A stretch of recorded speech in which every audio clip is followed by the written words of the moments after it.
Please tell me this is a dream. Zephyr's eyes flew open. Silk sheets. Unfamiliar room. And lying next to her, calm, tattooed, watching her like he'd been waiting, was Sung-ki, Seoul's most feared mafia boss. It's not, he said. Then she remembered. The gunshots. The chaos. The photograph her camera captured that just signed her death warrant. Welcome to Ebony and Pearl Stories. If you're new here, go ahead and hit that subscribe button and turn on notifications so you never miss our next incredible tale. Trust me, you'll want to be here for what happens next.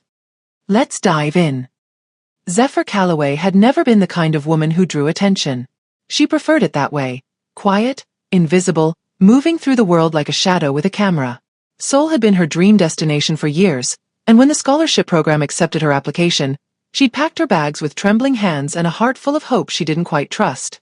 Photography was her escape. Behind the lens, she didn't have to worry about saying the wrong thing or taking up too much space. She could just exist, capture light, frame beauty, disappear into the art. But on this stormy Friday night, disappearing wasn't an option. The rain came down in sheets, turning Seoul's neon-lit streets into rivers of color, electric blues bleeding into hot pinks, gold reflections shimmering on slick pavement.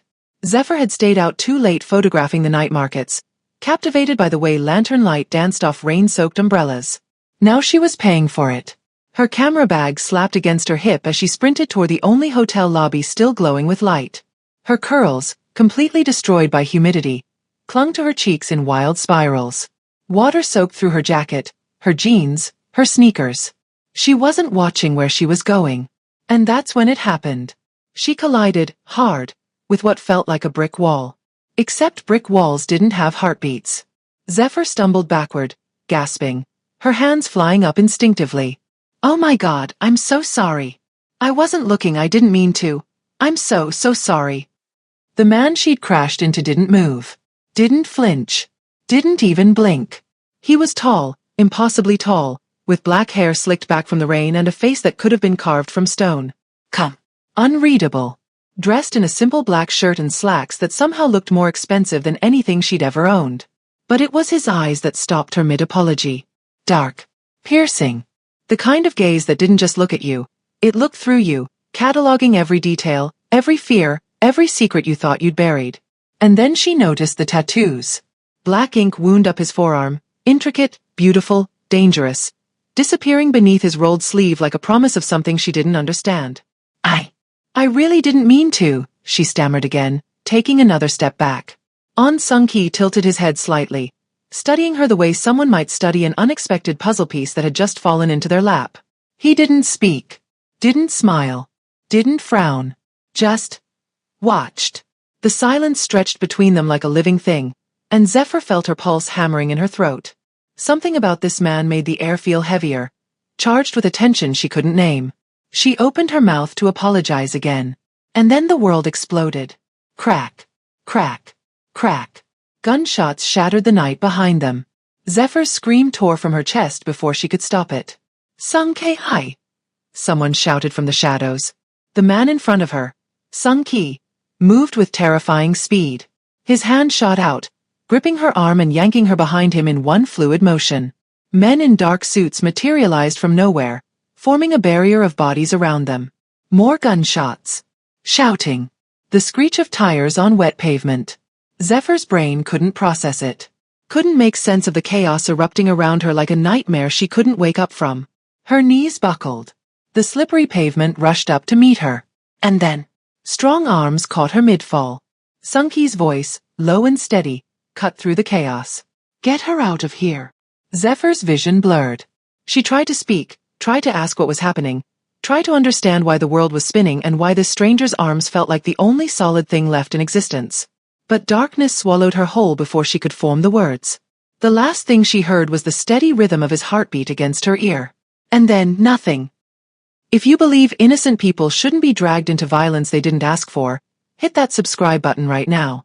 Comment what time you're watching this, because only the people who turn a blind eye to injustice will scroll past without engaging. Don't be that person. The throbbing arrived before awareness did. Zephyr's consciousness clawed upward through thick fog, every thought sluggish and scrambled. Her body ached with a confusion she couldn't name. Not pain exactly, but the ghost of adrenaline that had burned through her system and left exhaustion in its wake. Strange sensations flooded her senses all at once. A steady heartbeat, deep, rhythmic, not hers, pulsing somewhere close. The scent of clean cotton sheets. Sandalwood.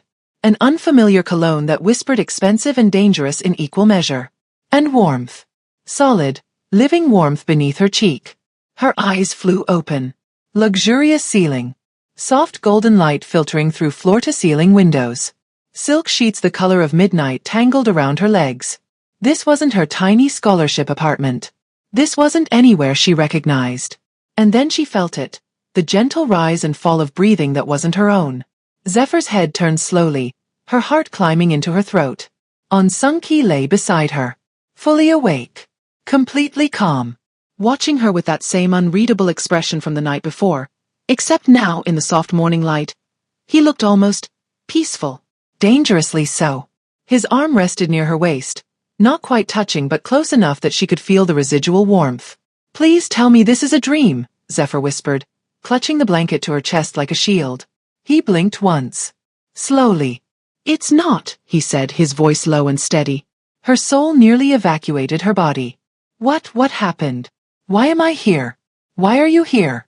Why are we?" She cut herself off, yanking the blanket higher until it covered her up to her chin. Her eyes darted around the room, panic rising with every second. Oh my God. Oh my God.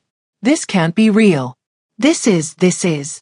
Sung-Ki sat up with quiet composure, the kind of controlled movement that suggested he was used to waking up in tense situations. "You fainted," he said simply. "I what?" "During the attack. You collapsed." He studied her face like he was reading a book written in a language only he understood. "And someone tried to abduct you." The words hit her like ice water. "Me." Her voice cracked on the word. "Why would anyone try to abduct me? I'm nobody. I'm just a photographer on a scholarship. I don't even know anyone here. I'm still trying to determine that." He stood, revealing no panic, no urgency. Only the calculated stillness of someone who'd survived too many nights like the one before. He wore the same black shirt from last night, though it looked less pristine now. His tattoos caught the light as he moved toward the window. Zephyr's mind raced in 1,000 directions at once. Abduction. Gunshots. A mafia boss. Waking up in his bed. "This is a nightmare," she muttered, pressing her palms against her eyes. "I'm going to wake up in my apartment, and none of this will be real." "Unfortunately," Sung-Ki replied without turning around, "it's very real." That's when she noticed. Her wet clothes were gone. She was wearing an oversized white t-shirt, soft, clean, definitely not hers, and her jeans had been replaced with loose cotton pants. Horror flooded her system. "Did you? Please tell me you didn't." "A female staff member changed you," he said, finally turning to face her. His expression didn't shift. "You were soaked through. Hypothermia is inconvenient." "Inconvenient?" she repeated, voice climbing an octave. "You kidnapped me and you're worried about hypothermia?" "I didn't kidnap you. I kept you alive. By bringing me to your, she gestured wildly around the penthouse. "Where even am I?" "My home." "Your home?" "Your home." Zephyr threw the blanket off and scrambled to her feet, legs shaky but functional. "I need to leave. Right now. I need to get back to my apartment. I need to call the embassy. I need to." "Sit down." It wasn't a command. It wasn't even loud. But something in his voice made her freeze mid-step. Sung-Ki crossed the room with measured steps, stopping a few feet away from her. Close enough to be intimidating, far enough to not be threatening. "During the attack," he said quietly, "one of them called you by name. The air left her lungs." "What?" "They called you Zephyr before they tried to grab you." She shook her head violently, curls bouncing. No, that's impossible. Nobody here knows me. I've been in Seoul 2 months. I keep to myself. I don't talk to people. I just take pictures and go home. Nobody even notices me, let alone knows my name. That, Sung-Ki said, his gaze sharpening, is why it's concerning. He stepped closer, not threatening, but the kind of proximity that made her hyper-aware of how much space he occupied, how controlled every movement was, how aware he seemed of everything around him. "I need to figure out why you were targeted." Zephyr stared at him, her mind struggling to catch up. You're saying I'm… what? In danger. Yes. And you're… what? Keeping me safe. Yes. But why? His jaw tightened, barely noticeable, but she caught it. Because they'll come back. The words settled over her like a heavy blanket, suffocating and inescapable. She took a shaky breath, then another, trying to force her racing heart to slow down. This couldn't be real. This couldn't be her life. I need to leave, she said, voice trembling but determined. I need to go home. I need to. She moved toward the door. Sung Ki didn't grab her. Didn't raise his voice. He simply stepped into her path, blocking the exit with quiet authority. If you walk out now, he said, his dark eyes holding hers, you won't make it down the street. The certainty in his voice sent chills down her spine. And for the first time since waking up, Zephyr realized something terrifying. He wasn't trying to scare her. He was telling her the truth. Zephyr stood frozen in the middle of the penthouse, her heart hammering against her ribs as Sung Ki's words echoed in her head. You won't make it down the street. Who? Her voice came out barely above a whisper. Who are you? For the first time since she'd met him, something shifted in Sung Ki's expression. Not quite emotion, but a flicker of acknowledgement, like he'd been waiting for this question. He moved to the floor-to-ceiling windows overlooking Seoul's skyline, hands sliding into his pockets with practiced ease. My name is On Sung Ki, he said quietly. Heir to the On Syndicate. The words hung in the air like smoke. Zephyr's brain scrambled to process them. Syndicate. You mean, like a business? No. He turned to face her, and the morning light cast shadows across his features that made him look both beautiful and terrifying. I mean a mafia family that controls half the underground trade routes through East Asia. The floor tilted beneath her feet. You're a criminal? That depends on who you ask. Oh my God. She pressed her hands to her temples, pacing in frantic circles. Oh my God. I crashed into a mafia boss. I literally ran into, and now I'm in his house, and people are trying to kill me, and… Her words tumbled out in a breathless rush, panic spiraling higher with every syllable. Sung Ki watched her with that same calm intensity, like he was cataloging every reaction, every gesture, every crack in her composure. You're rambling, he observed. I'm panicking, she shot back. There's a difference. Before he could respond, his phone buzzed. He pulled it from his pocket, glanced at the screen, and his expression hardened, just slightly, but enough that Zephyr noticed. What? She asked, fear creeping into her voice. What is it? Sung Ki answered the call, speaking in rapid Korean, too fast for her limited vocabulary to follow. But she caught her name. Zephyr. Spoken twice. When he hung up, his gaze locked onto hers with new intensity. Your camera, he said. Where is it? My what? Why? Where is it? The sharpness in his tone made her flinch. In my bag. The staff took it when they brought me here. Sung Ki crossed the room in 3 long strides, retrieving her camera bag from a side table. He pulled out her camera with careful precision, turning it over in his hands. You were photographing the night markets yesterday, he said. It wasn't a question. Yes, but I don't understand what that has to do with. You captured something you shouldn't have. Zephyr's stomach dropped. What are you talking about? Sung Ki powered on the camera, scrolling through her photos with focused efficiency. He stopped on one image, a shot she'd taken of lanterns reflecting in a puddle. Background figures blurred in the distance. He zoomed in. 2 men. Dark suits. A briefcase exchange. Faces partially visible. This, Sung Ki said, his voice deadly quiet, is evidence of a deal between rival syndicates. A transaction that, if exposed, could topple an entire criminal network. The blood drained from Zephyr's face. I wasn't trying to photograph them. I was shooting the puddle. I didn't even notice. It doesn't matter what you intended. He set the camera down, turning to face her fully. What matters is what you captured. And now they know you have it. How could they possibly know that?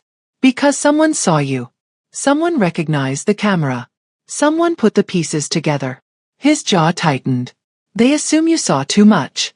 They assume I'm protecting you because you have leverage. They assume you must be eliminated before you become a problem. Zephyr's legs gave out.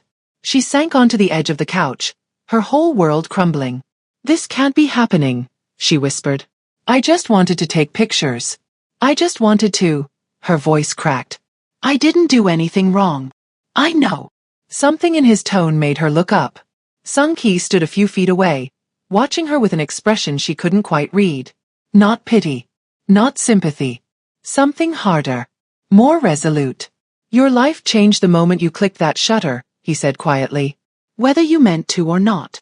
Tears burned behind her eyes, but she blinked them back furiously. "So what happens now?" What? "Hide here forever. You stay here until I eliminate the threat." "And if I say no? Then you die." The bluntness of it stole her breath. She stared at him, this stranger who'd become her unwilling protector, this dangerous man with ink-stained arms and eyes that saw too much. "Why?" she asked, voice breaking. "Why are you even doing this? You don't know me. I'm nobody to you." For a long moment, Sung-ki didn't answer. Then quietly, "You didn't choose this life. I won't let you die for it." The words settled between them like a vow. Zephyr opened her mouth to respond, to argue, to question, to do something, but her voice failed her. She'd spent her whole life trying to be invisible, trying not to take up space, trying to avoid being a burden. And now, the most dangerous man in Seoul was risking everything to keep her alive. "You talk a lot when you're scared," Sung-ki observed, that faint hint of amusement flickering across his face again. "And you don't talk at all," she shot back, wiping at her eyes. "Exactly." Despite everything, the fear, the confusion, the absolute insanity of her situation, Zephyr felt the corner of her mouth twitch. This man was impossible. Before she could say anything else, Sung-ki's phone buzzed again. He glanced at the screen, and his entire body went rigid. "What?" Zephyr asked, her brief moment of calm evaporating. "What is it?" Sung-ki's dark eyes met hers, and for the first time, she saw something that might have been concern. "They're already in the city," he said, his voice low and controlled. "My sources confirmed it. The people hunting you, they arrived this morning." Zephyr's blood turned to ice. "How long do we have?" Sung-ki's expression hardened into something cold and dangerous, the look of a man who'd made his decision and wouldn't be swayed. "Not long." He moved toward the door, already pulling his phone back out. "They'll come again. And next time they won't miss." If you believe people shouldn't pay for crimes they didn't commit, hit subscribe and comment, "Justice for the innocent," right now. Only those who think she deserves what's coming will scroll past. Hours crawled by in suffocating silence. Zephyr sat curled on the penthouse couch, her camera cradled in her lap like a lifeline. Sung-ki had disappeared into another room, making calls, coordinating security, doing whatever Mafia heirs did when death threats materialized. She couldn't stop looking at the photos. Her fingers trembled as she scrolled through the SD card, studying each image with new eyes. The lanterns she'd thought were beautiful. The reflections she'd found poetic. The background figures she'd never even noticed. There. A blurry shot taken at an angle. Two masked men beside a black sedan. One holding a briefcase. The other's jacket pushed back just enough to reveal the edge of a weapon tucked against his ribs. "I didn't even see you," Zephyr whispered to the frozen image. "I was just trying to capture the light." But the light had captured something far more dangerous. She pressed her palms against her eyes, fighting back the tears that threatened to spill. This wasn't supposed to be her life. She was supposed to be invisible, safe, forgotten. The penthouse lights flickered. Zephyr's head snapped up. Once, twice. Then, darkness. Complete, suffocating darkness swallowed the room whole. Her heart launched into her throat. Sung-ki. Silence. Heavy, unnatural silence that pressed against her eardrums like cotton. Then, movement. Sung-ki materialized from the shadows so quickly she barely saw him coming. His hand clamped over her mouth, his body forcing her down behind the marble kitchen island. "Don't move," he breathed against her ear. "Don't make a sound." Terror flooded her system. She nodded frantically, her camera still clutched against her chest. Sung-ki's hand slid away from her mouth, but he stayed pressed close, shielding her with his own body as his other hand reached beneath his jacket. When he pulled out the gun, Zephyr's soul nearly left her body. Seconds stretched into eternity. Then, crash. The floor-to-ceiling window exploded inward in a shower of glass and chaos. Masked figures poured through the opening like shadows given form. Black tactical gear, weapons raised, moving with military precision. Zephyr's scream caught in her throat. Sung-Ki moved. He rose from behind the island with terrifying speed, his gun already firing. Controlled bursts, each shot deliberate and precise. His men flooded in from other entrances, engaging the intruders in a choreographed dance of violence Zephyr's mind couldn't fully process. Gunfire cracked through the air like thunder. Sung-Ki's arm locked around her waist, dragging her backward as bullets shattered the marble countertop where she'd been crouching seconds before. "Stay behind me," he commanded, his voice steel-wrapped in ice. She couldn't breathe, couldn't think, couldn't do anything except press herself against his back and pray this nightmare would end. The firefight raged around them, controlled chaos, deadly precision, the sound of bodies hitting the floor. Then one figure broke through the defensive line. He charged straight toward them, toward her, masked face locked on Zephyr with singular focus. She froze. Every survival instinct screamed at her to run, but her legs refused to obey. The attacker raised his weapon. Sung-Ki didn't hesitate. He intercepted the man with a speed that defied physics, slamming into him with devastating force. The gun flew from the attacker's hand. Sung-Ki's movements became a blur, brutal, efficient, terrifying in their precision. 3 seconds. That's all it took. The attacker crumpled to the floor, unconscious before he hit the ground. Sung-Ki spun back toward Zephyr, chest heaving, eyes wild with an intensity she'd never seen before. "Are you hurt?" he demanded. She shook her head, unable to form words. Around them, the chaos was subsiding. Sung-Ki's men had neutralized the remaining intruders, some unconscious, others restrained, all of them no longer a threat. But the silence that followed felt more dangerous than the violence had been. Sung-Ki's jaw clenched as he processed what had just happened. His gaze swept the shattered penthouse, the bodies on the floor, the destruction, and then returned to Zephyr. He crossed the space between them in 2 strides and dropped to one knee beside her, his hands gripping her shoulders with surprising gentleness. "They were here for you," he said quietly, his voice low and steady despite the adrenaline still coursing through both of them. "Not me. You." The words hit her like a physical blow. All this time, she'd thought she was collateral damage. An innocent bystander caught in someone else's war. But she wasn't caught in his danger. She was the danger being hunted. "I don't understand," she whispered, her voice breaking. "I'm nobody. I'm just a photographer. I'm not." "You have evidence that could destroy them," Sung-Ki interrupted, his dark eyes boring into hers. "That makes you the most dangerous person in this city right now." Zephyr's hands trembled violently. She looked down at her camera, still somehow clutched against her chest, and felt the weight of it like an anchor dragging her under. One photograph. One accidental photograph had turned her entire world into a war zone. Sung-Ki released her shoulders and stood, pulling his phone from his pocket. He barked orders in Korean, sharp, commanding, absolute authority in every syllable. Then he turned to his head of security, his expression carved from stone. "Seal every exit," he commanded. "Triple the perimeter. No one gets in. No one gets out." His voice dropped to something deadly and final. "And no one gets near her. Not again." The security team moved immediately, scattering to execute his orders with military efficiency. Sung-Ki looked down at Zephyr, still crouched on the floor, surrounded by shattered glass and the aftermath of violence she'd never asked for. "You're staying here," he said. "It wasn't a request. Until I end this." And for the first time since this nightmare began, Zephyr didn't argue. Because she finally understood the truth. Walking away wasn't an option anymore. Staying alive was. The penthouse felt like a tomb. Zephyr sat on the couch, wrapped in a blanket someone had draped over her shoulders, staring at the shattered window where masked men had invaded only an hour ago. Glass crunched under the feet of security personnel sweeping the space. Medics treated minor injuries. The controlled chaos of cleanup surrounded her, but she couldn't focus on any of it. Her hands still trembled. Sung-Ki stood across the room, speaking in low tones with his head of security. Even from a distance, she could see the tension in his shoulders, the rigid set of his jaw. He looked like a man preparing for war. Because he was. When the security team finally dispersed, Sung-Ki crossed the room and lowered himself into the chair across from her. Not too close. Not invading her space. Just present. For a long moment, neither of them spoke.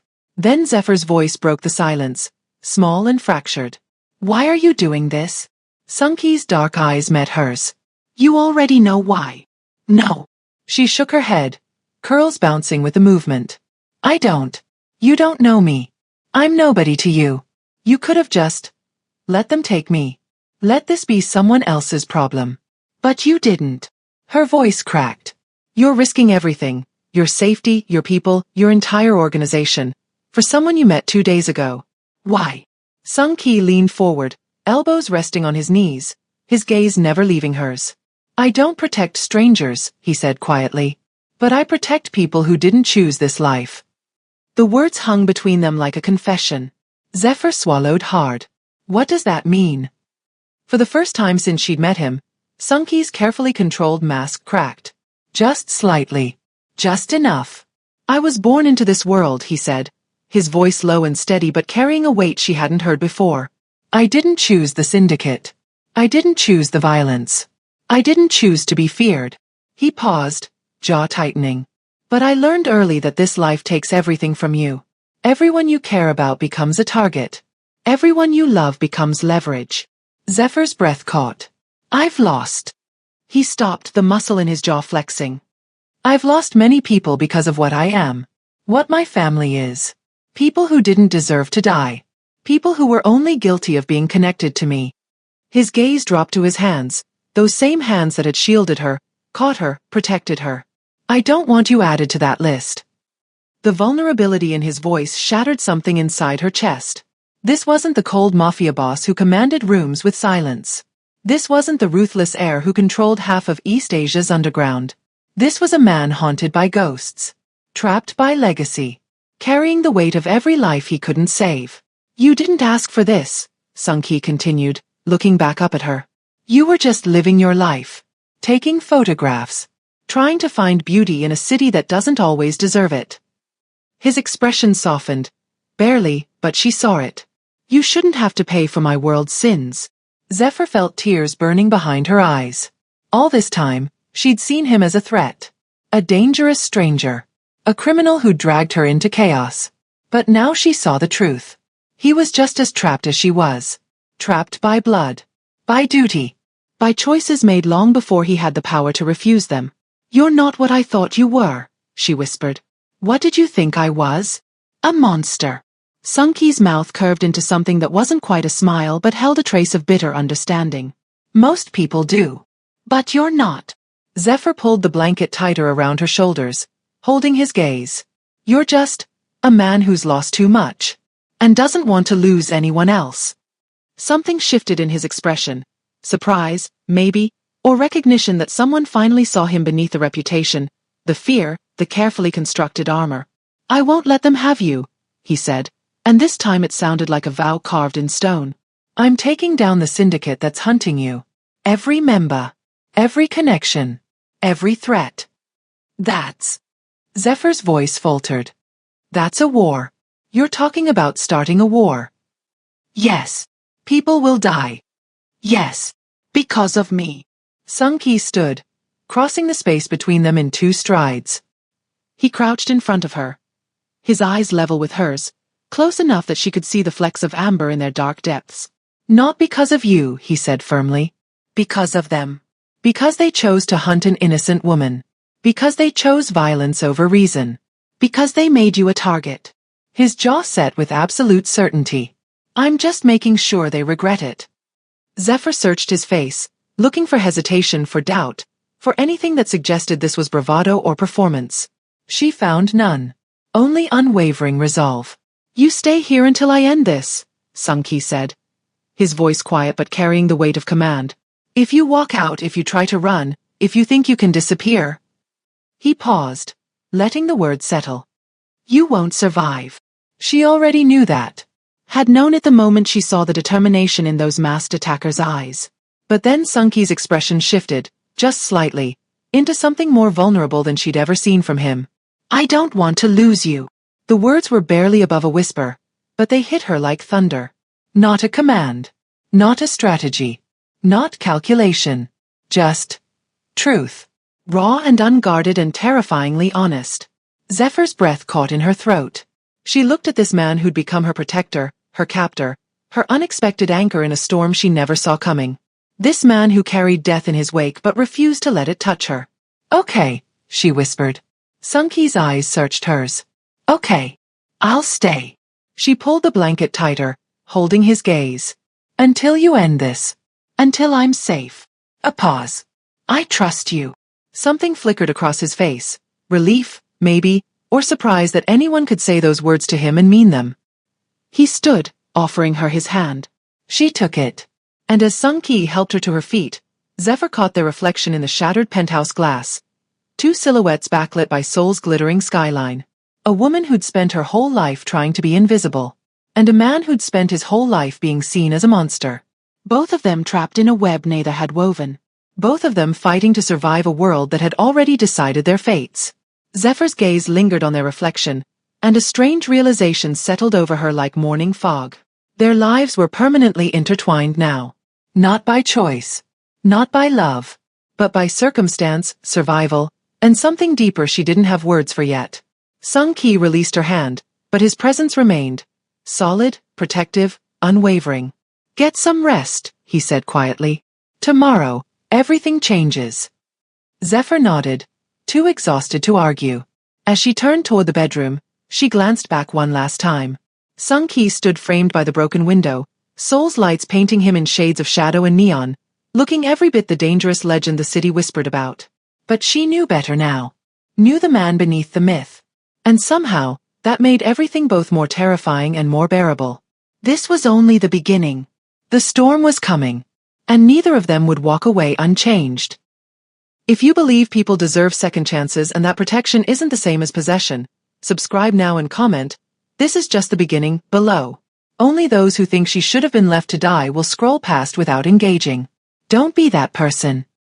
Thank you so much for joining us on this wild journey. This story is far from over. Zephyr and Sung-Ki's fight for survival has only just begun. Make sure you're subscribed to Ebony and Pearl Stories so you don't miss what happens next. Comment below and let us know what you think is going to happen. Will Sung-Ki be able to protect her? Will Zephyr ever be safe again? Drop your theories below, and we'll see you in the next story.